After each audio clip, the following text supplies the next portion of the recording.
Hello, everyone. Welcome to my show, Curryup Startup Podcast, a podcast to spotlight world class Asian entrepreneurs, C suite executives, and thought leaders who provide insights from their personal journey to inspire you.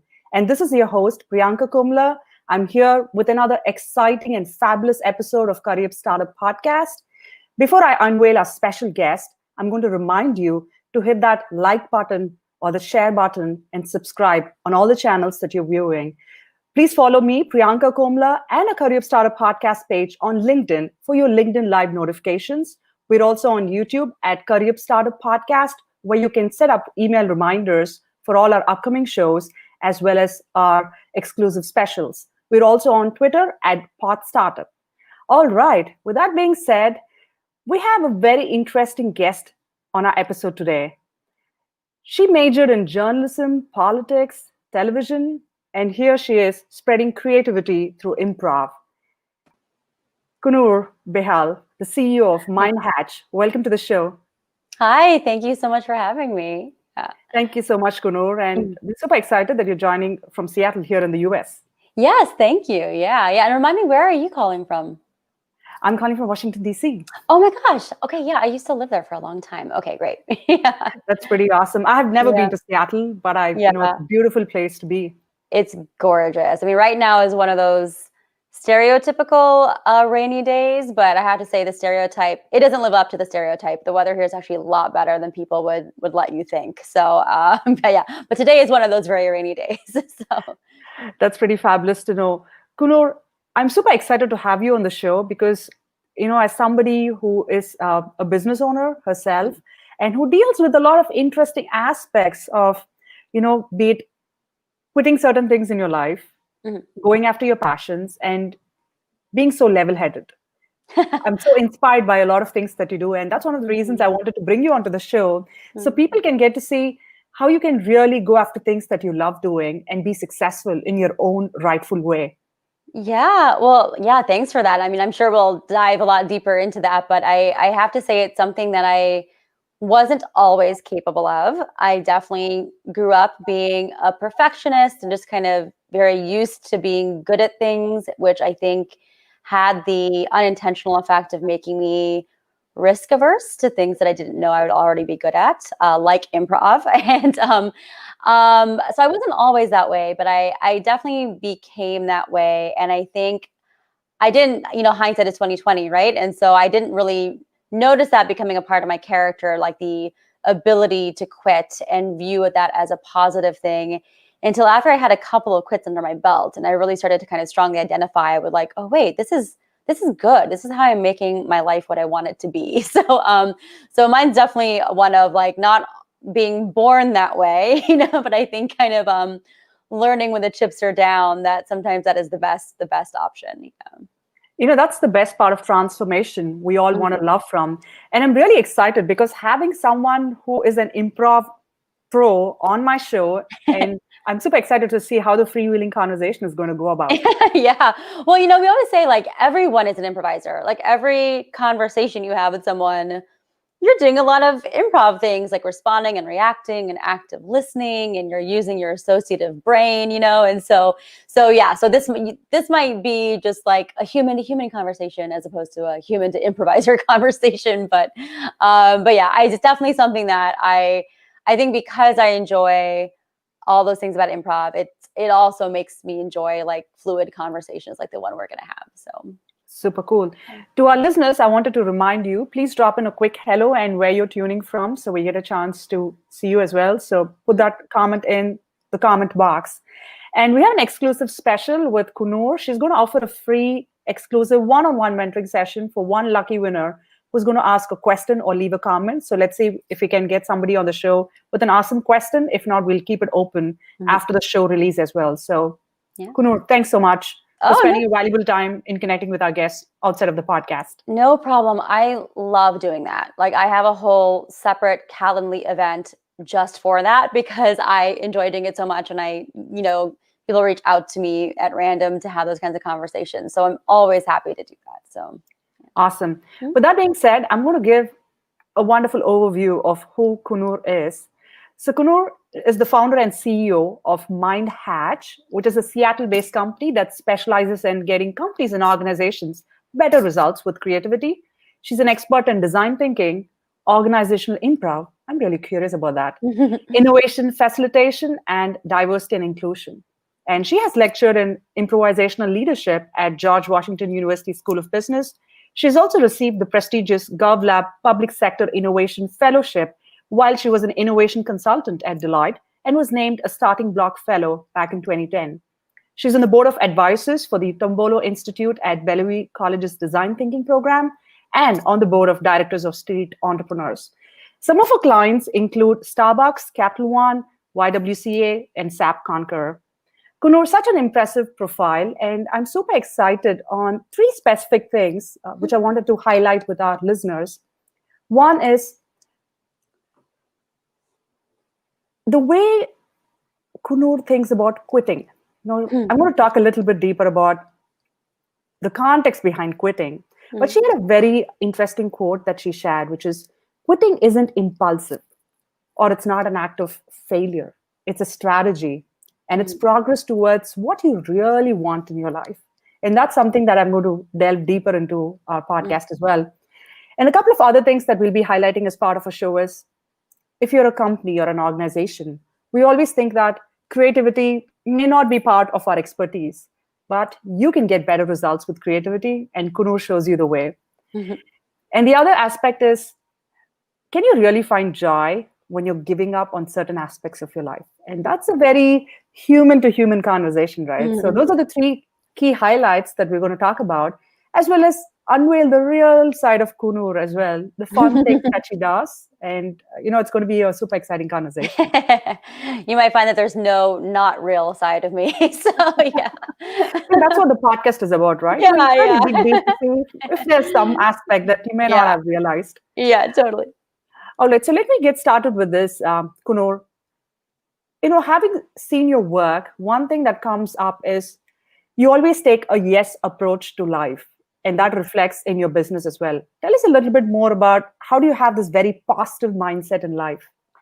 Yeah, it's interesting. Like I find your question itself so interesting because you named it as being a very positive thing, and it's interesting. I think if you spoke to any of my friends, they wouldn't necessarily call me like a effervescent optimist, or I'm not like full of sunshine and rainbows all the time. I definitely have a very sarcastic, skeptical streak, but you're totally right. The saying yes to things and opportunities that come your way is definitely an act of positivity, in the sense that it's an act of progress. It's about the act of adding something to your life rather than negating something or removing something. And so I think it's certainly connected with my kind of now decade performing improv comedy. But I honestly think that I was a little bit of a yes person even before I started doing improv. Like, I was always very active in like school activities, and I kind of chalk it up to me just being easily excitable. Like, my instinct is to say yes to something rather than no, and I definitely know people whose instincts are no, let me think about it, or just no, period. Whereas for me, it's like, yes, that's really exciting. I will say yes to that right now. And so I think I've kind of always been that person. I've always been pretty curious and just like interested in many different things. And possibly part of it is being easily flattered. So if someone asks me to do something, I get very excited about that. But yeah, the improv piece of it, I think, really gave kind of like a framework and a mindset, for how I always was, but then also converting that kind of mindset into what improvisers do on stage, which is like live in the moment co-creation with very little information, right? And and so even though I think I was always naturally a yes person, I certainly had to do training in improv, to kind of, make that work on stage with a team. Yeah.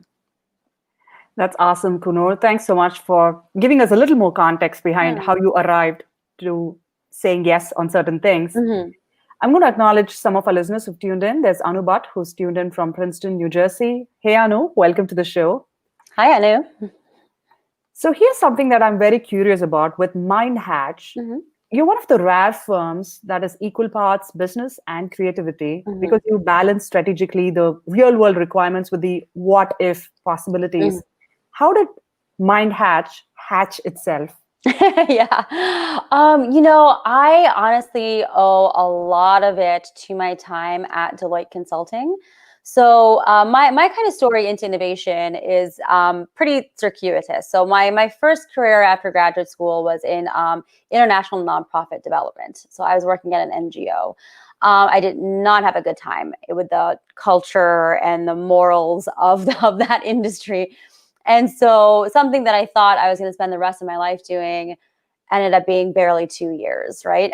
Because I realized I had reached my limits, with that field. But the good thing that was born out of that time was that I got really interested in social innovation and social entrepreneurship.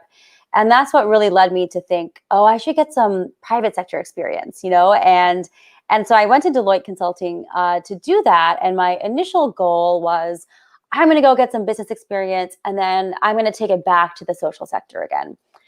Well, I got there and I was very fortunate. I did get to work in innovation for much of my time there. But what I realized about myself was that I really liked doing innovation and pursuing intentional, productive change in any sector. So I became more passionate about the methods of innovation rather than, say, the sector that I would be delivering for. And so that's what I realized about myself during that time. And so while I was there, I got to learn, practice, and teach design thinking. It was totally my colleagues who, when they learned that I was doing improv comedy after hours as a hobby, they were the ones who came to me and said, "Hey, we've been reading in HBR that improv is helpful for business. Can you come and do a workshop for my client team?" And so it was totally because of my colleagues that I even learned there was a connection between what I was doing for fun after hours and with my work and their work. And yeah, and then I also was a trained facilitator there and did a lot of facilitation work.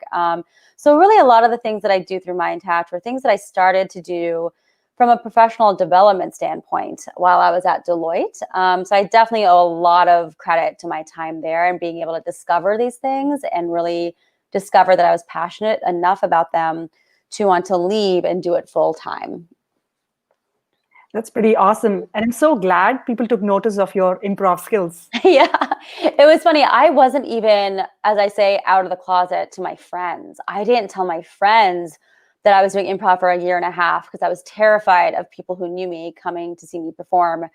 But I was out with it at work because I thought, oh, none of these people are going to come see me perform. So there's no risk, And so it ended up being a very good disclosure because a lot of opportunities opened up for me at work because of it. That's pretty cool. Now, you're 100% women driven and minority owned. Mhm. Tell me this, Kunur, how does it feel to be an Asian entrepreneur, especially in these hard hitting pandemic times where budgets are very hard for organizations? Yeah. Yeah, that's a really interesting question. I don't know if I've been a little, what's the word I want to use? Protected, but in just kind of observing this year, obviously the very beginning of the pandemic, I, like everyone else, was terrified. I thought, okay, I'm not going to make another dollar the entire year. I don't know what's going to happen. But now that the year is kind of coming to a close, it's actually resembled a little bit more of a normal average year than I would have anticipated. And it's one of those things I'm still trying to observe where I think like what we're learning right now is that the white collar economy, of which I am very much a part of, is way less affected than other parts of the economy in terms of work and labor. That of course might shift. We might be a lagging indicator, but I think this year has been surprisingly similar, I think, in terms of number of clients and revenue, which has been really, I'm not superstitious, but even I'm gonna knock on wood. And but the biggest shift has just been, doing everything virtually now, as opposed to live and in person and in groups, which is how I would deliver most often before.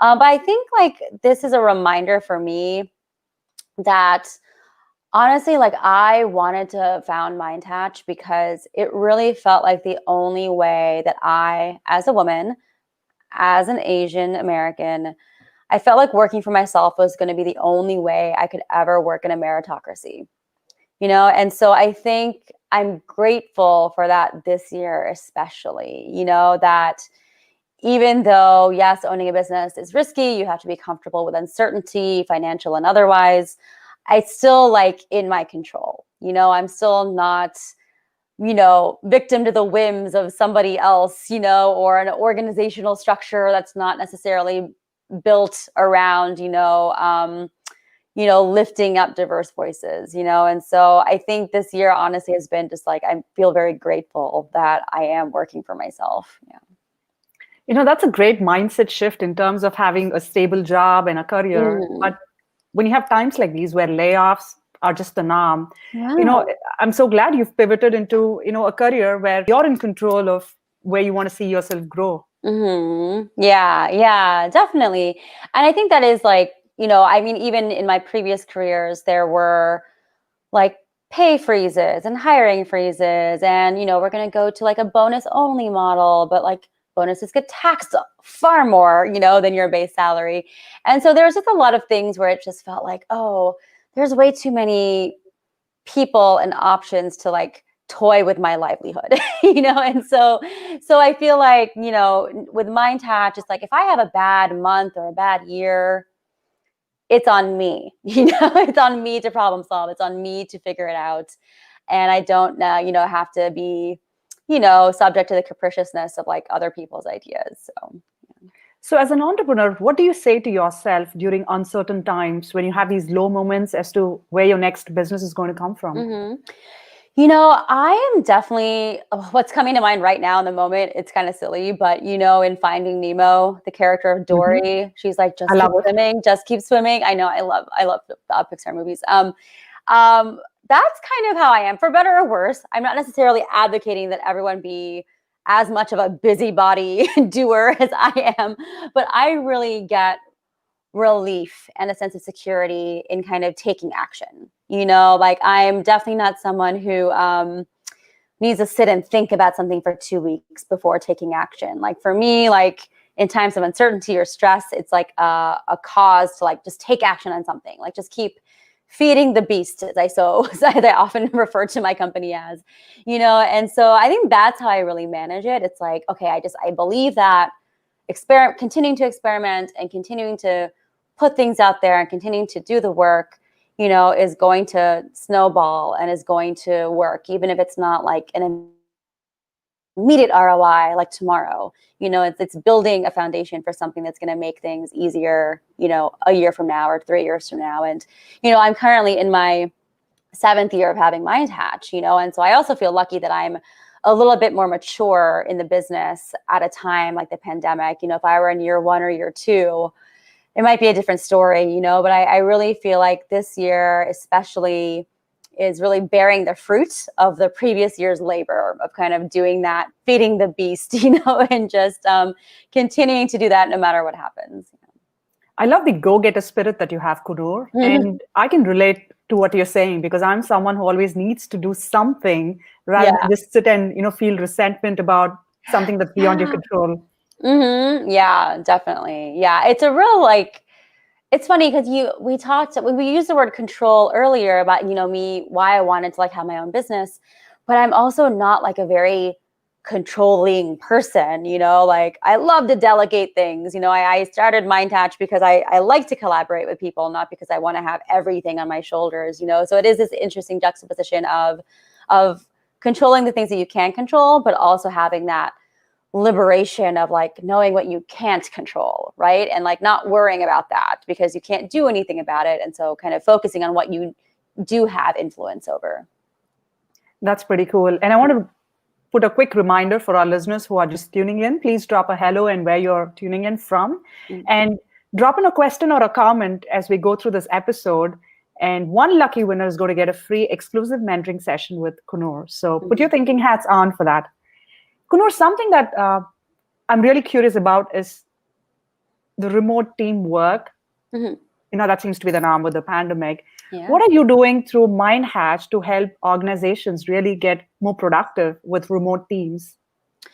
Yeah. So right now we're definitely trying to put a lot of like writing out there and like tips and like things to do. If you go to the Mindhatch blog, you can see that we're definitely trying to like put out into the world, like free ideas for how to kind of make a remote culture work for you. I think right now, my sense is that people are right now just kind of getting accustomed to all the tools and the changes, and like the schedules and like the taking care of family as well.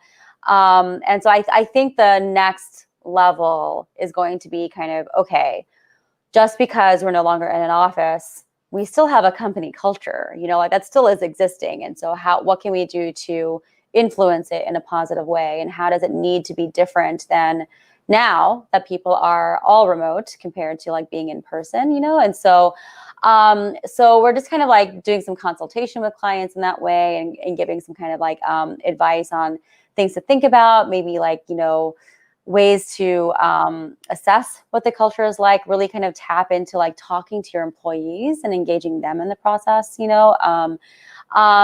yeah, but so for right now, it's a lot of just kind of putting our thoughts and our lessons learned out into the world on remote work. But I think it's definitely one of those occasions in life when you can't simply just replicate what you had, in real life. And you can't just find, okay, what are the remote versions of that? It's more different. You have to pivot a little bit more extremely even, to kind of go to where your employees are and really understand what their day-to-day is like and what they need and when they need it. But also provide a little bit of, bottom up approach as well, not just like enforced scheduled fun all the time, like let people also have some decision-making power in how and when they need, collaboration, how and when they need community, how and when they need support and help. You bring up a very good point, Coonoor. And, the pandemic has really opened the eyes of leadership from looking at people just as a headcount or just a resource, more as a human who has a lot Yeah.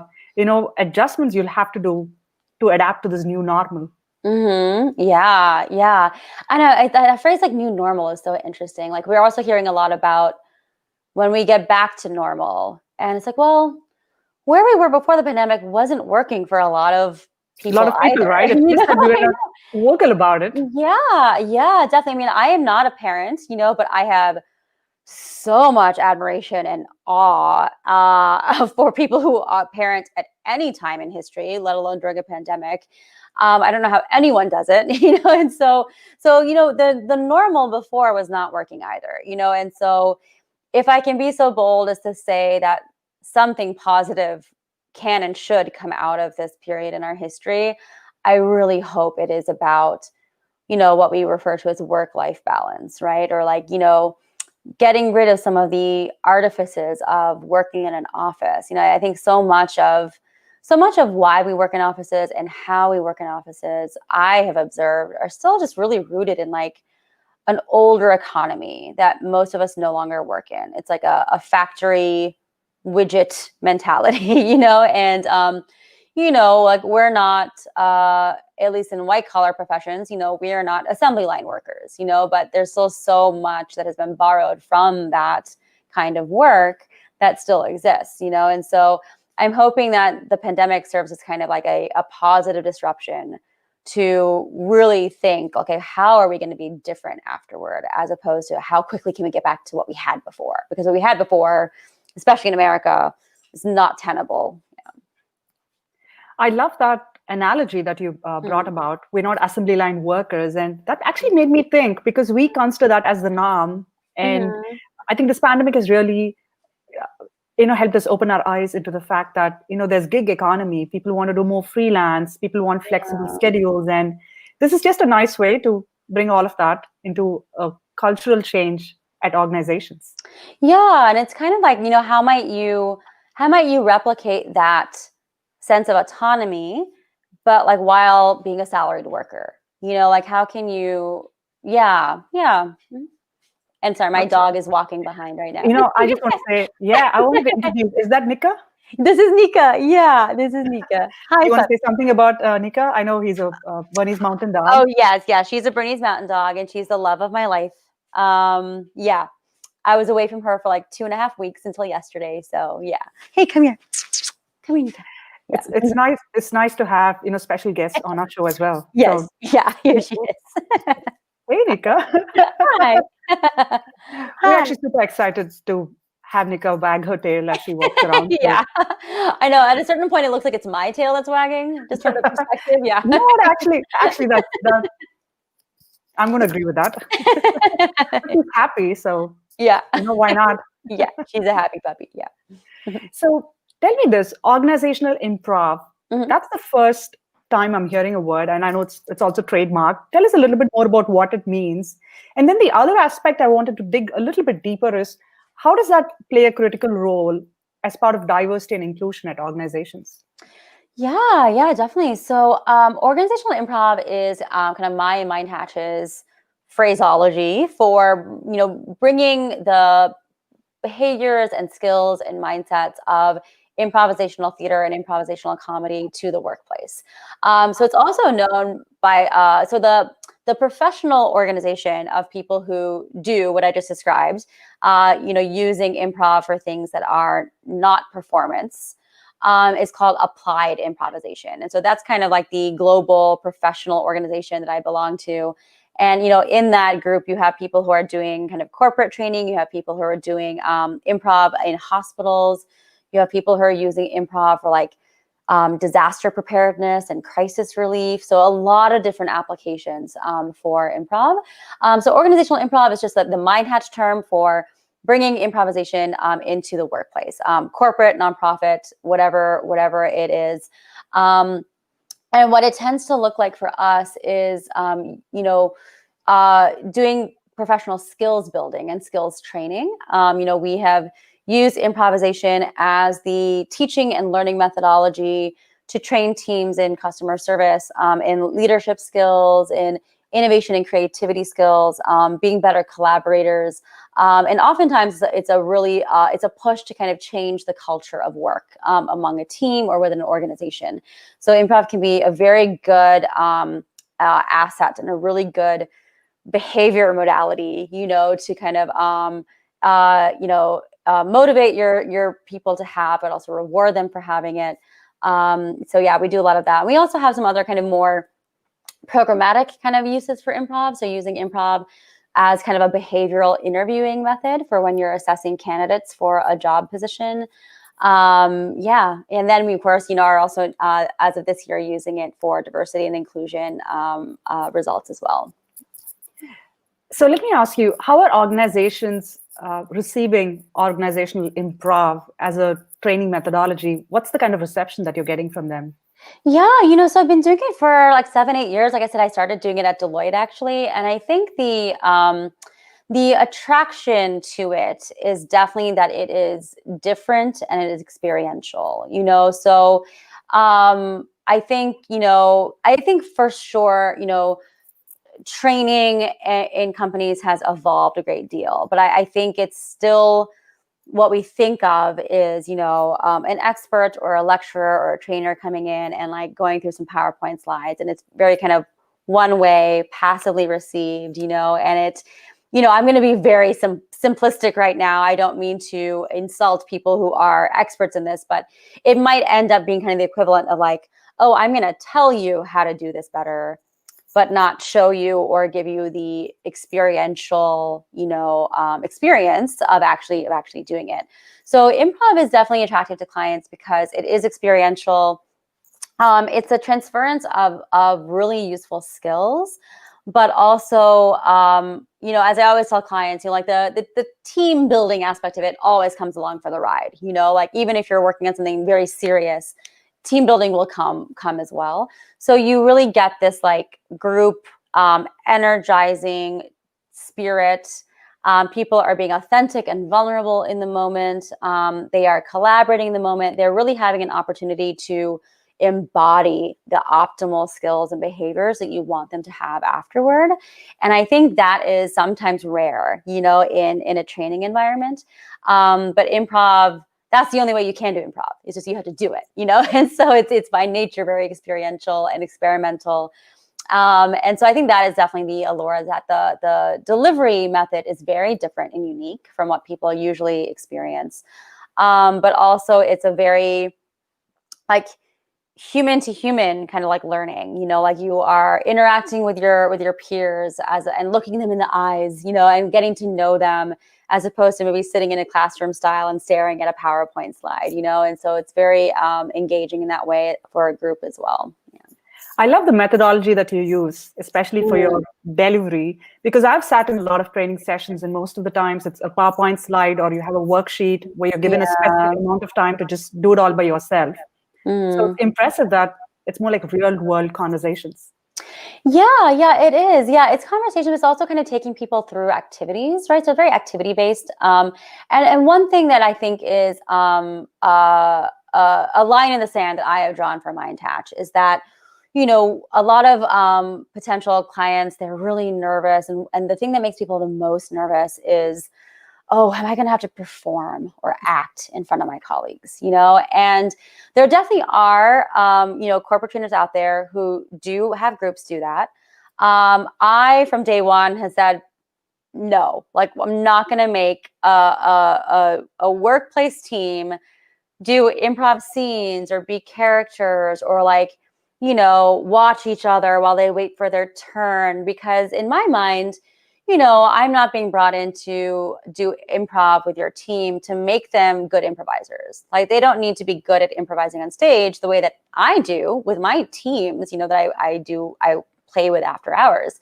What really is a purpose is getting the experience and being able to identify where you can take this in your work, right? So I always tell people at the start of sessions, or even before, if they need to have their fears allayed even earlier, that there will be no acting, there'll be no performing. And in fact, how you will get the best out of this session, the most out of the session, is if you just come and if you are more yourself than you've ever been in a work environment before, right?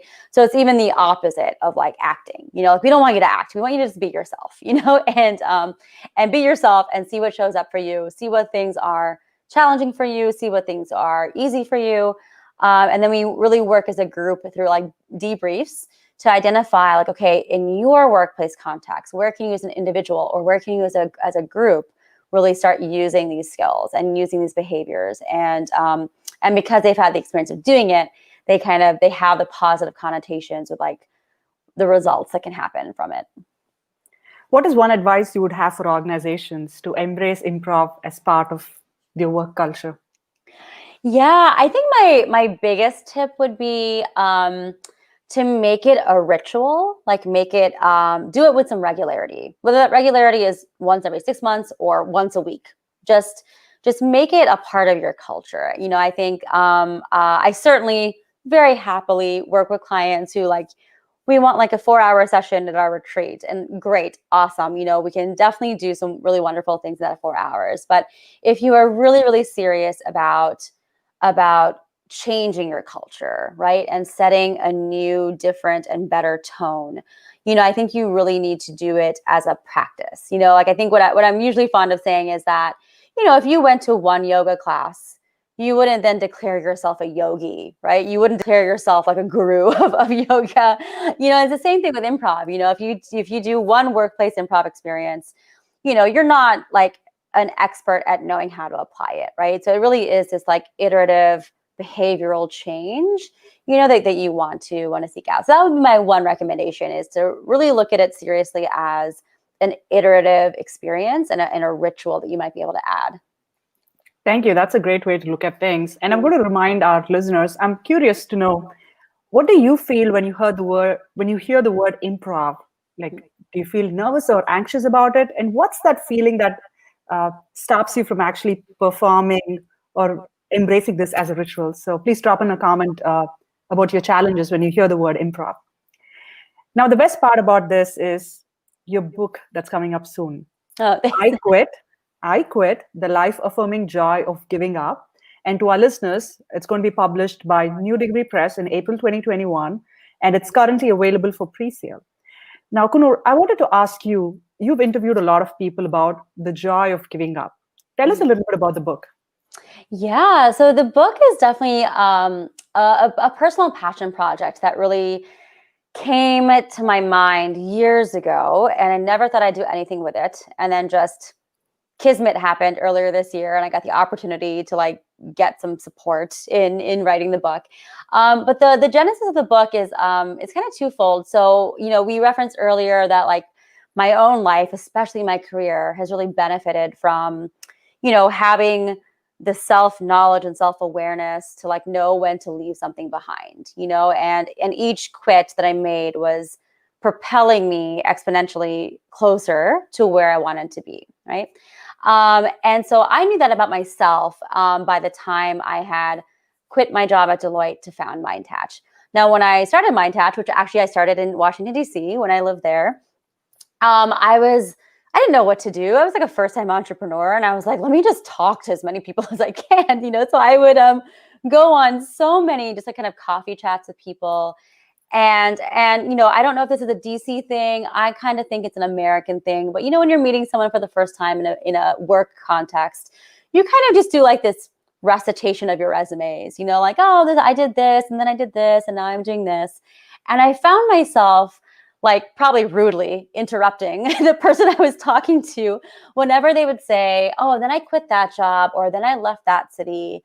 I would say, oh, wait, tell me why, like back up. I want to know why you left that, and I found us digging deeper ever so slightly into people's quitting stories and why they left things was a great way to like really understand someone really quickly, and get past the fluff, and really kind of understand like what their values were, what their trade-offs were, what they were willing to put up with and not willing to put up with in various circumstances in life.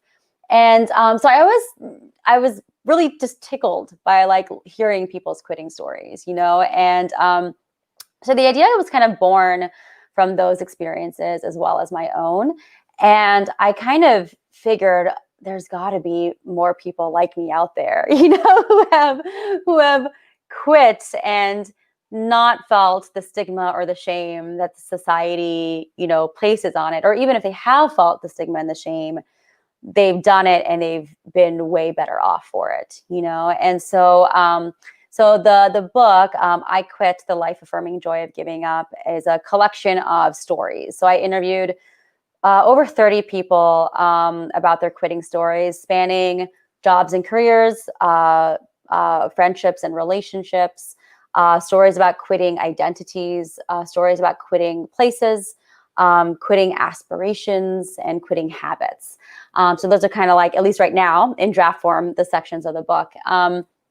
And so I talked to them, and so the book is primarily, I think I'd say about 90% telling these stories, and then maybe at 10% my own kind of personal narrative, memoirish kinds of additions within those stories.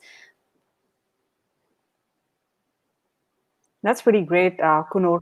Now, I wanted to ask the listeners, what is something that you've quit in your life or you intend to quit? Just in a word or two, let us know. That's just, fuel for thought on, some of the challenges that we face when giving up. Mm-hmm. And you've actually put in a different spin to it, Kunur, because when we give up on things, it's always a negative connotation. You feel like you didn't invest in something to see it successful. But you have a narrative where you feel it's okay to quit and you can still feel happy about it. Yeah. And like, dare I say, people should maybe congratulate you when you quit something, Yeah, exactly. And and I think it's like, it's not to say that every quitting event is a good one, right? There's certainly always going to be times when you quit for maybe the wrong reasons or you have regrets about it. But I think the important thing is that, I never wanted to live my life with inertia, and I don't want others to live their lives with inertia either. I think we are all across cultures, that I've learned in from writing this book, really subscribe to this like puritanical work ethic, that really prioritizes commitment and sticking things out, and not failing and being perfect over like recognizing what's actually going to make us happy, right? And so I would really want people to read this book and either feel justified by the things that they quit, and have a new lens to view that through, or to even be inspired to quit something. Because, I think if you know enough about yourself and, like I said before, your values and your trade-offs and what your belief systems are, if you know enough about that, when something is no longer serving you, or when something has become toxic for you, and there should not be shame in knowing yourself enough to make a strong decision in your life, and I think as I write in the introduction of the book, I feel like our society has really fooled us into assuming that given the choice of staying where we are now or making a strong decision to quit that thing and do something else, society has really fooled us into thinking that staying put is less risky. And like, who's to say that is less risky? Like it's a You make your own decision, fabrication. right? Depending on the parameters that Yeah, you can tolerate or cannot tolerate. exactly. But staying put has risks as well, right? At just like not staying put does, and I think we've let ourselves be fooled into thinking one is less risky than the other, when in fact we just don't know, right? And so, I mentioned earlier that I do a lot of like mentorship chats or kind of like career chats with people. And over the years, I found myself telling a lot of people who were at this, pivotal moment of deciding to do something or not to do something. And I find myself saying, well, it's a risk if you do, and it's a risk if you don't, And so if those things are equal, like, what would you rather do? So, what is one thing that you've quit and you feel proud of that you can share with our listeners? Oh, yeah.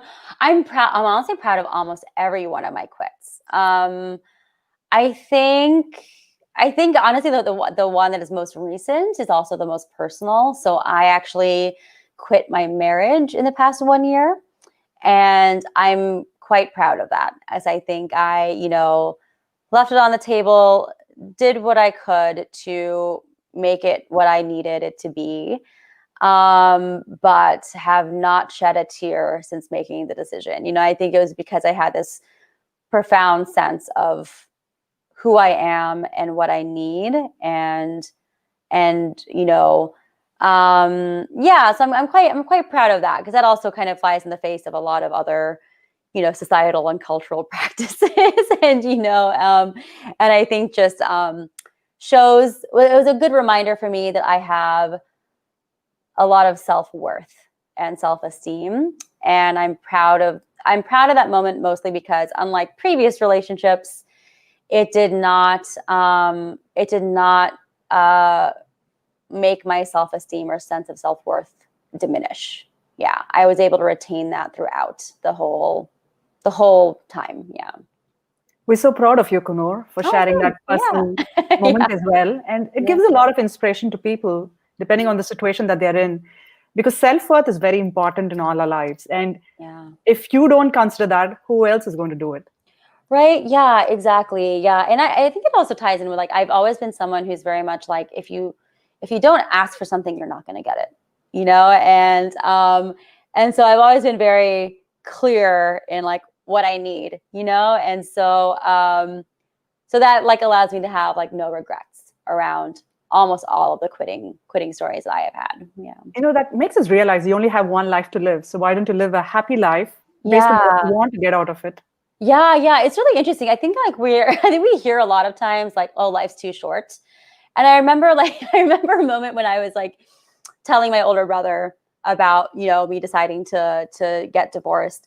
And he was like, yeah, like life's just too short to be unhappy. And I instinctively was like, no, life's too long. I was like, life is too long to like keep doing something that is making you unhappy, and that's of course coming from a privileged standpoint of being like, in the United States, and probably knowing I'm less than midway through my life, and it seems like there's a lot of life left to live, and so I know that's not the case for everyone around the world, but for me, it was like, no, life is too long, and that's why I need to make this decision now, because if I were if I were stuck in a crappy job and I knew I was going to pass away in 3 months, like, yeah, stay in that crappy job, you know, but if you know you have 40 years left of your life, you know, it's like life is long, you know, and I think that should be very motivating to like, okay, how many things can you do in that amount of time?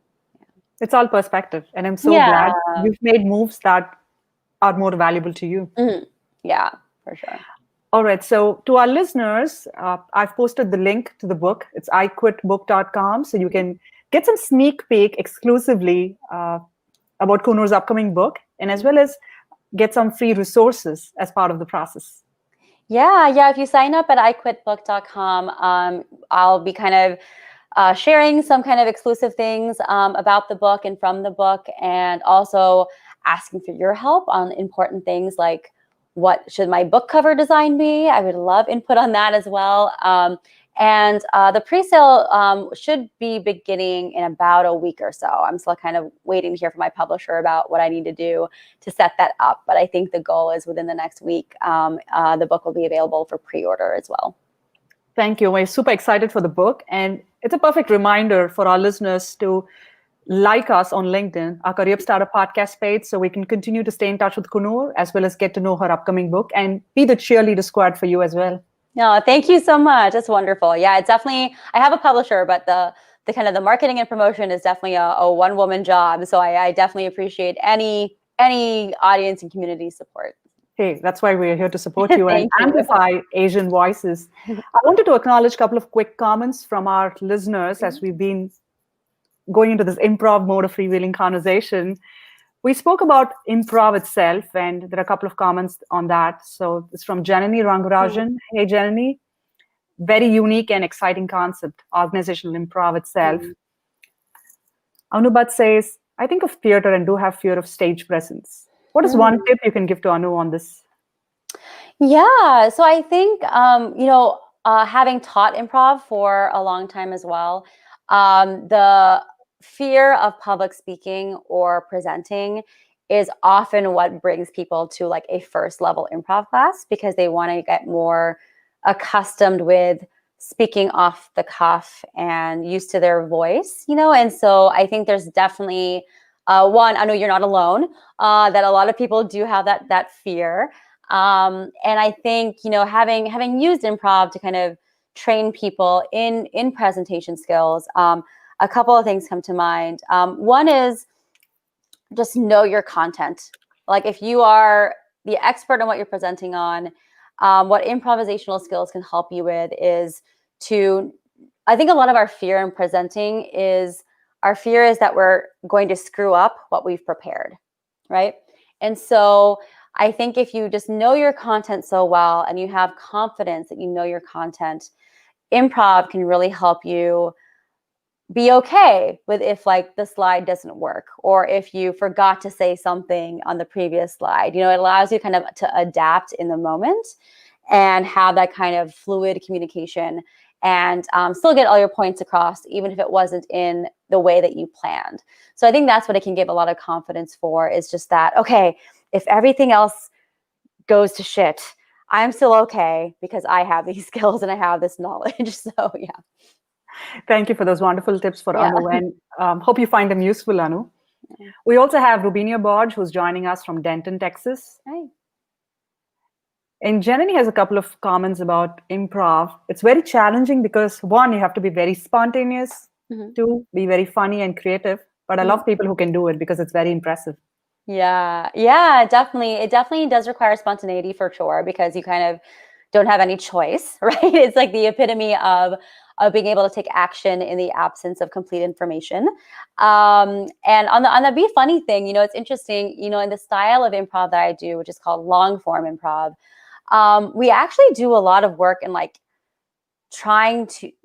not trying to be funny, you know, because I think the conditions are set up so that no matter what, the funny will come, you know. And so we really focus more on the skills of like, you know, being a good team support player and identifying patterns and games, and, you know, being good listeners and being able to yes and an idea, you know. And I think it's like if you do all those things, funny is going to come no matter what, because how could it not? Like, it's unprepared, it's unscripted, it's a lot of just like natural human instincts that you're seeing on stage, and so so yeah, it's definitely challenging. One of my favorite reactions to when I told someone that I was doing improv and what it was actually my bridal shower years ago. I told one of my aunties, she was like, "Oh, I hear you're doing improv. Tell me what that is." And I told her, kind of the basics, that, I have a team and we might ask the audience for like a one-word suggestion.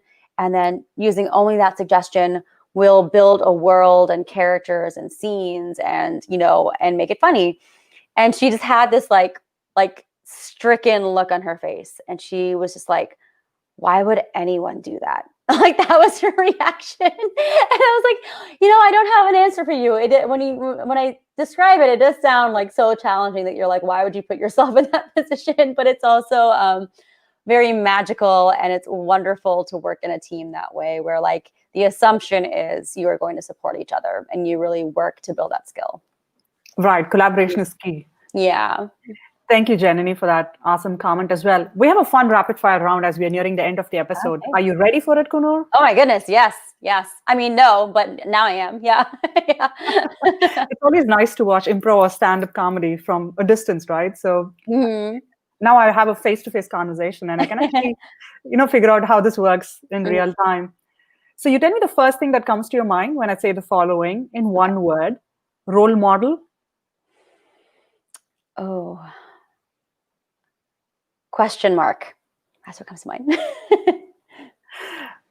Who's your favorite improv performer?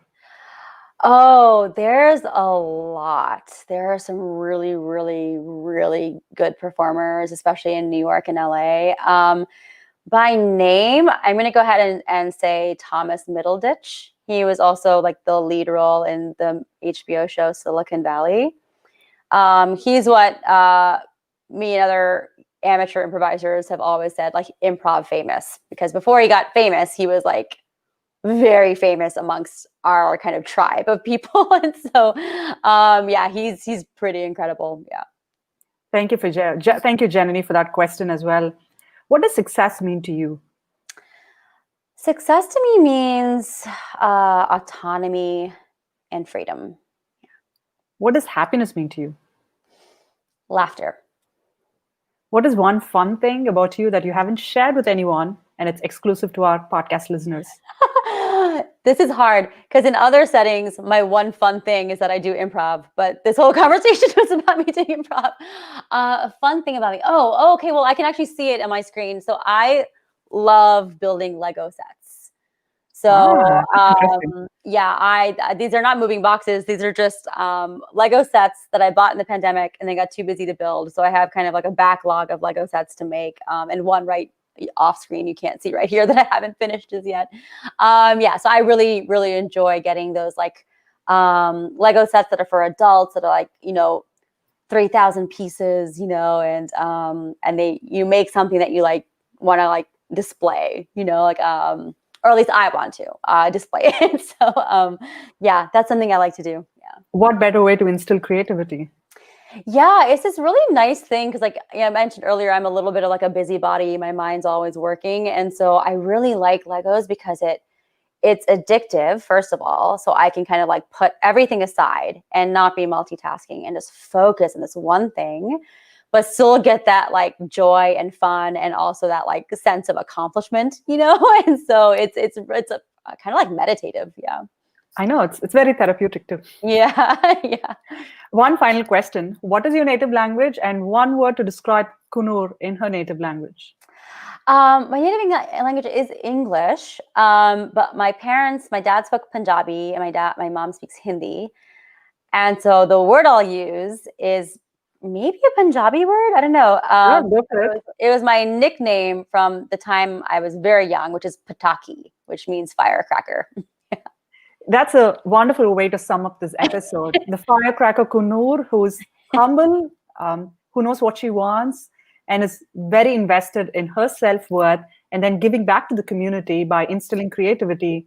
You're making creativity more accessible through your approach of organizational improv, Coonoor. And I'm really impressed with the fact that you can find joy in quitting things. That's a very interesting concept. Yeah, I definitely, if it's in the spirit of progress, and going after what you want, I think that is, how could that not be positive? Yeah. I know. So what is your parting thought being on Curryup Startup Podcast, and why do you think people should listen to the show? Oh, I'm gonna admit to a failure of mine, and I've been very slow over the years to kind of find like Asian and South Asian kind of community. And I'm really grateful for Curryup Podcast to be doing that, and really amplifying each other, and I think that's so important. And I've had a lot of my own assumptions, trumped in the past few years. And and so I think it's just a wonderful way to kind of get to see that there are more of us out there than you think, and there's more of us rabble rousers, who aren't always doing the right thing, as ordained by our culture or our parents. I think it's really great to find more and more of us like that. And so I think your podcast really, really helps get rid of some of the assumptions that even we have about ourselves, let alone others. And also just one of the best prepared interviewers ever. Priyanka, thank you so much. Yeah, it's been so easy and fun, and I felt very taken care of. So thank you. Oh, that's wonderful. I was just about to ask, as somebody who's put her improv hat on for the first time on a podcast, what did you think of my skills? Do I have a future in improv? Yes, you do. Absolutely. Really excellent listening skills. Excellent listening skills. Yeah. And that's the hardest thing to get better at. So yeah. I feel good about it because that's a skill set that I'm trying to improve myself on, because as somebody who loves to talk, listening is just like it's hard. Yeah, definitely. And it can be tiring. It can be tiring too when you're like really listening to someone. You can notice that you feel tired afterwards. So I know, but that's the best part of our podcast. And we are at the end of our show. So thank you so much, Coonoor, for being an awesome guest. And I've really enjoyed getting to know more about Coonoor, the person behind, the CEO hat, and things that you do for fun, and the improv side as well, of you as well. So thank you so much for being on our show. Thank you for having me. This is so fun. Thank you. Thank you. But before I let you go, we're going to announce the winner of our free mentoring session. Excellent.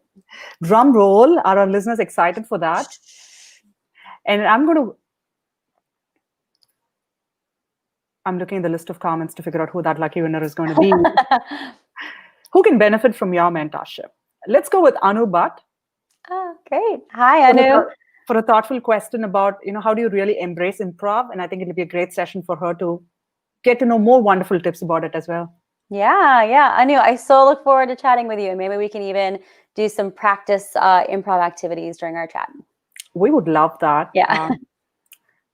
Thank you so much, Anu, for tuning in. And thank you for our wonderful listeners. I wanted to acknowledge Janani Rangarajan and Rubinia Borch for the thoughtful questions as well and the comments. And until another episode with another interesting guest, this is your host, Priyanka Komala, signing off from Curryup Startup Podcast, a podcast to spotlight world-class Asian leaders, entrepreneurs, C-suite executives who provide insights from their personal journey to inspire you. And do remember to subscribe to us by following me, Priyanka Komala, on LinkedIn for your LinkedIn Live notifications, as well as our Curryup Startup Podcast page to engage with guests. We're also on YouTube, Twitter, and your favorite podcast streaming platforms.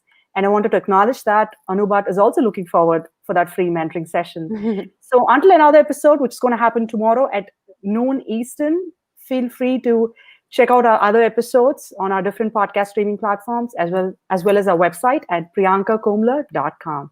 Thank you so much, and everybody have a wonderful rest of the day.